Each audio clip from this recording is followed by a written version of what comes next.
Hello बच्चों। आज हम लोग एक समान चुंबकीय क्षेत्र में गतिमान आवेश पर लगने वाले बल अर्थात लारेंज बल यानी कि F equal to Q V B sine theta से धारावाही चालक पर लगने वाले बल की गणना करेंगे। देखिए यहाँ पर ये एक समान चुंबकीय क्षेत्र B ये रेखाओं के माध्यम से दिखाया गया है और इस चुंबकीय क्षेत्र B में ये कैपिटल L लंबाई का एक धारावाही चालक जिसमें मान लीजिए कि I धारा ऐसे बह रही है, यह इस चुंबकीय क्षेत्र से थीटा कोण पर रखा हुआ है। देखिए बच्चों, हम लोग जानते हैं कि यदि ये धारावाही चालक है तो चालक में धारा प्रवाह के लिए मुख्य रूप से हमारे उत्तरदायी होते हैं मुक्त इलेक्ट्रॉन, फ्री इलेक्ट्रॉन्स। अगर चालकों के प्रति एकांक आयतन में मुक्त इलेक्ट्रॉनों यानी कि फ्री इलेक्ट्रॉन्स की संख्या को हम लोग लें तो ये लगभग 10 की घात 29 10 टू द पावर 29 के लगभग होती है पर मीटर क्यूब वॉल्यूम में, यानी कि उसके एकांक आयतन में। तो चालकों में वैद्युत प्रवाह के लिए मुक्त इलेक्ट्रॉन उत्तरदायी हैं। तो चलिए, अगर यहाँ धारा बह रही है तो आप जानते हैं कि इसमें आवेशित कण गतिमान होंगे, अर्थात यहाँ पर मुक्त इलेक्ट्रॉन गतिमान होंगे। तो चालक में जब ये चालक में धारा ऐसे बह रही है, अगर चालक में धारा ऐसी बहती हुई मान रहे हैं तो मुक्त इलेक्ट्रॉन कहाँ की ओर गति कर रहे होंगे? नीचे की ओर। ठीक है, इसमें कोई प्रॉब्लम नहीं। तो मुक्त इलेक्ट्रॉन ये तार के अनुदिश गतिमान होंगे और ये तार किसमें रखा हुआ है? चुंबकीय क्षेत्र B में। ये चालक तार या चालक चुंबकीय क्षेत्र B में रखा है। तो जब इलेक्ट्रॉन इसके भीतर गति करेंगे तो एक प्रकार से वो किसमें गति कर रहे हैं? यस, चुंबकीय क्षेत्र में गति कर रहे हैं। तो हम आपसे यहाँ पर कह दें, एक मुक्त इलेक्ट्रॉन पर लगने वाला बल, एक मुक्त इलेक्ट्रॉन पर लगने वाला बल अर्थात लारेंज बल। इसी को हम लोग कौन सा बल कहते चले आ रहे हैं? लारेंज बल। चलिए, लारेंज बल का सूत्र हम सभी लोग जानते हैं। लारेंज बल का फार्मूला होता है F equal to Q B B sine theta. तो Q इलेक्ट्रॉन का आवेश हम Q के बजाय, क्योंकि ये मूल आवेश है तो E से भी दिखा लेते हैं। तो E और V की जगह देखिए हमने यहाँ पे लिया VD, क्योंकि हम सभी लोग जानते हैं कि वैद्युत प्रवाह में जो इलेक्ट्रॉन गति करते हैं ये अनुगमन वेग से गति करते हैं। तो यहाँ पर वेग में हमारा आया VD और ये B एक समान चुंबकीय क्षेत्र B है और ये आया साइन थीटा। तो एक इलेक्ट्रॉन पर लगने वाला बल मान लीजिए F डैश है, तो F डैश इक्वल टू ये एक प्रकार से Q V B sine theta लिखा हुआ है। Q इलेक्ट्रॉन का आवेश है तो E से दिखा दिया और V चूंकि इलेक्ट्रॉन धारा प्रवाह के दौरान अनुगमन वेग से ड्रिफ्ट वेलोसिटी से गति करते हैं तो ये VD और ये B साइन थीटा। ठीक है बच्चों, बिल्कुल क्लियर है। तो चलिए, एक इलेक्ट्रॉन पे लगने वाला बल हमें मालूम है। अगर हम कह दें, बताइए पूरे चालक पर लगने वाला बल, पूरे चालक अर्थात धारावाही चालक, पूरे चालक पर लगने वाला बल, पूरे चालक पर लगने वाला बल बराबर होगा, इसको समझिए बस, यहीं से ये पूरी बात हमारी हो जाएगी। एक इलेक्ट्रॉन पर बल गुणे इलेक्ट्रॉनों की संख्या।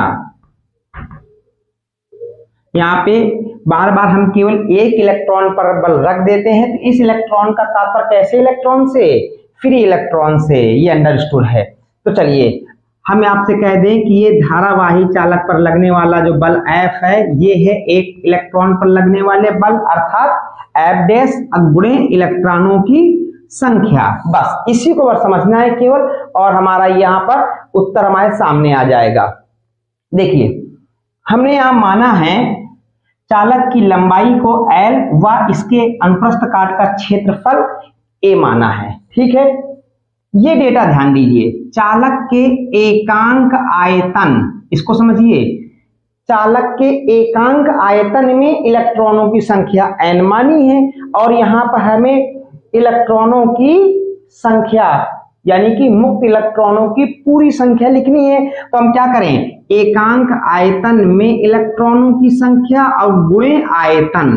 तो बताइए पूरे आयतन में यानी कि पूरे चालक तार में इलेक्ट्रॉनों की संख्या आ जाएगी, यानी कि एकांक आयतन में मुक्त इलेक्ट्रॉनों की संख्या और गुणे तार का आयतन।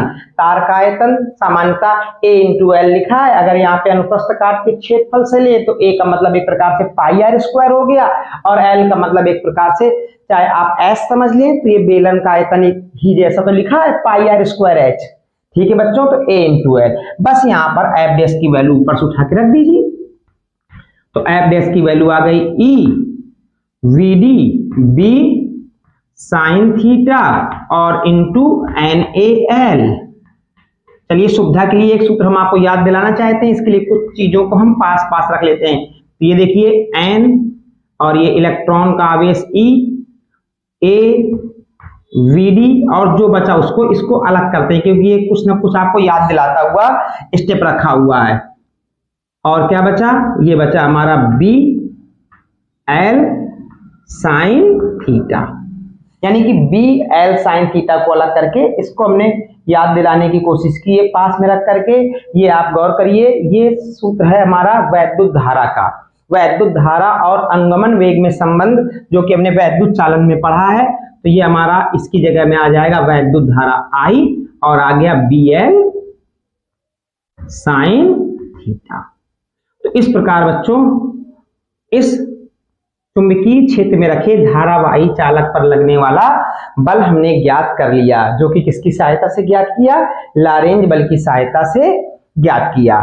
इधर एक बहुत आसान सा डेटा, अगर हम आपसे कह दें कि यदि थीटा इक्वल टू 0 या 180 कह दें, थीटा इक्वल टू 0 ही समझ लीजिए, समांतर रखा हो तो लगने वाला बल भी 0। जैसा कि हम जानते थे कि यदि कोई आवेशित कण चुंबकीय क्षेत्र के समांतर गतिमान होगा या आप इसमें अपोजिट मान लें समांतर में 180 तो भी F इक्वल टू 0। इस बल की दिशा की बात करें तो इस बल की दिशा ज्ञात करने के दो नियम हमारे पास हैं। एक है हमारा फ्लेमिंग के बाएं हाथ का नियम, जिसे कि हम लोग 10th क्लास से ही जानते चले आ रहे हैं। फ्लेमिंग के बाएं हाथ का नियम यानी कि हम अपने बाएं हाथ को ऐसे मोड़ लें, ठीक, कि अंगूठा और उसके पास की दोनों अंगुलियां परस्पर लंबवत हों। यदि ये चुंबकीय क्षेत्र की दिशा को और ये धारा की दिशा को बताए तो अंगूठा बल की दिशा को बताएगा। चलिए देखिए, चुंबकीय क्षेत्र, ये हमारी अंगुली चुंबकीय क्षेत्र की दिशा में हो गई और अंगूठा ये जो मध्यमा है ये बहने वाली धारा की दिशा में। तो अंगूठा देख लीजिए तल के लंबवत कहाँ की ओर है, बाहर की ओर, यानी कि इस पे लगने वाला बल जो होगा वो तल के लंबवत बाहर होगा। तो इसको हमने ऐसे दिखा दिया है। ठीक है बच्चों, इसका एक सब्स्टिट्यूट और होता है, दाहिने हाथ की हथेली का नियम नंबर 2। नियम नंबर 2 क्या सिखाता है कि ये जो अंगुलियां हैं ये चुंबकीय क्षेत्र की दिशा में हो और अंगूठा धारा की दिशा में हो, तो ये धक्का हमें बल की दिशा को बताएगा। ये देखिए अंगुलियां चुंबकीय क्षेत्र की दिशा में कर ली और अंगूठा धारा की दिशा में कर लिया, धक्का कहां की ओर आया, बाहर की ओर। यानी कि जो चीज हमें फ्लेमिंग के बाएं हाथ के नियम द्वारा देखने को मिलेगी वही दाहिने हाथ की हथेली के नियम नंबर 2 से देखने को मिलेगी। क्लियर है बिल्कुल, अंगूठा बल या ये धक्का बल, क्लियर बिल्कुल, ठीक। चलिए इस सूत्र से हम आपको कुछ चुंबकीय क्षेत्र के मात्रक याद दिला दें। चलिए बच्चों देख पा रहे हैं आप इस सूत्र को, तो हम लोग कुछ और आगे भी ध्यान लेते हैं, यानी कि हम लोग यहाँ पर चुंबकीय क्षेत्र B के मात्रकों पर एक नजर डाल लेते हैं। चुंबकीय क्षेत्र B के मात्रक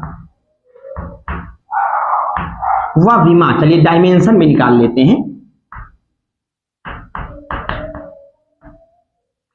देखिए मात्रक और विमा लिखने के लिए F equal to I B L है, साइन थीटा वैसे ही विमाहीन है। चलिए F equal to I B L ले लीजिए, F equal to I B L. अगर F equal to I B L ले लें तो चुंबकीय क्षेत्र B इक्वल टू हमें क्या नजर आना शुरू हो गया, F अपॉन आई एल। यहीं से अगर हम इसके चाहे तो विमीय सूत्र बना सकते हैं, इसका विमीय सूत्र हमें बनता हुआ नजर आ गया, इसका विमीय सूत्र हमें बनता हुआ नजर आ गया।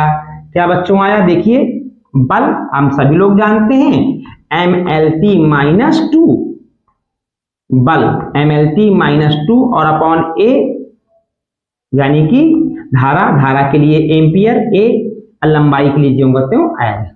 अगर हम इसे सॉल्व कर लें बच्चों तो आ जाएगा हमारा, ये L से केवल L कैंसिल होगा और A ऊपर कर दीजिए तो हमारा आ जाएगा MT माइनस 2 और A माइनस 1। तो इससे हम चुंबकीय क्षेत्र का एमकेएस मात्रक लिख सकते हैं। तो चलिए चुंबकीय क्षेत्र का एमकेएस मात्रक, तो ये चुंबकीय क्षेत्र B का एमकेएस मात्रक, एमकेएस मात्रक इसी से देख के बना दीजिए बच्चों। एमकेएस मात्रक कैसे लिखा जाएगा, इससे देख के बनाइए। ये द्रव्यमान के लिए है तो क्या बनेगा, किलोग्राम, T क्या है समय यानी सेकेंड, तो किलोग्राम सेकेंड की पावर माइनस 2। A क्या है वैद्युत धारा अर्थात एम्पियर, तो ये आ जाएगा एम्पियर की पावर माइनस 1। तो ये चुंबकीय क्षेत्र का जब कभी अगर हमसे कोई एमकेएस मात्रक मांगा जाए कभी भी, तो आप उसका विमीय सूत्र निकालिए। विमीय सूत्र MLT के पदों में है, यानी कि एमकेएस सिस्टम में ही होता है। तो आप बस इसको देख करके किलोग्राम सेकेंड की पावर जो कहते हो वैद्युत धारा के लिए था, ये एम्पियर की पावर, ये ठीक है। चलिए इसके अन्य मात्रकों पे गौर करिए जरा, जो मात्रक प्रचलित होंगे जिनका हम इस्तेमाल करते हैं। तो B का मात्रक हमें क्या नजर आ रहा है, साधारण मात्रक जो है बार बार देखने को मिलेगा। तो B का मात्रक, इससे देखिए बच्चों, बल का मात्रक क्या होगा, न्यूटन प्रति, इसका एम्पियर लंबाई का मीटर, तो मात्रक क्या बनेगा, न्यूटन प्रति एम्पियर मीटर, न्यूटन प्रति ampere metre, ampere metre, ampere metre, ये लीजिए न्यूटन प्रति एम्पियर मीटर। और न्यूटन प्रति एम्पियर मीटर को हम टेस्ला भी लिख सकते हैं। इस तरह से चुंबकीय क्षेत्र का एक मात्रक और दिखा जिसे हम लोग क्या कहेंगे, टेस्ला, टेस्ला। और एक टेस्ला बराबर होगा 1 न्यूटन प्रति एम्पियर मीटर। हम ऐसे लिख देते बच्चों संकेत के तौर पे, आपको समझ गए होंगे आप लोग। 1 टेस्ला बराबर 1 न्यूटन प्रति एम्पियर मीटर, ये ठीक है। अब देखिए चुंबकीय क्षेत्र का सीजीएस पद्धति में मात्रक गॉस कहलाता है, यानी कि B का सीजीएस पद्धति में मात्रक, B का सीजीएस सिस्टम में मात्रक, पद्धति में मात्रक। देखिए सीजीएस पद्धति में इसका मात्रक होता है गॉस। क्या होता है बच्चों, गॉस, गॉस, GAUSS, गॉस। तो अगर हम कभी न्यूमेरिकल प्रॉब्लम सॉल्व करेंगे तो शायद बाकी चीजें एमकेएस में दी गई हो, लेकिन चुंबकीय क्षेत्र हमें गॉस में अवेलेबल हो तो हमें बदलना पड़ेगा। तो यहाँ पर आप एक इसका ये देख लीजिए, एक गॉस इक्वल टू हुआ करेगा 10 की पावर माइनस 4 टेस्ला,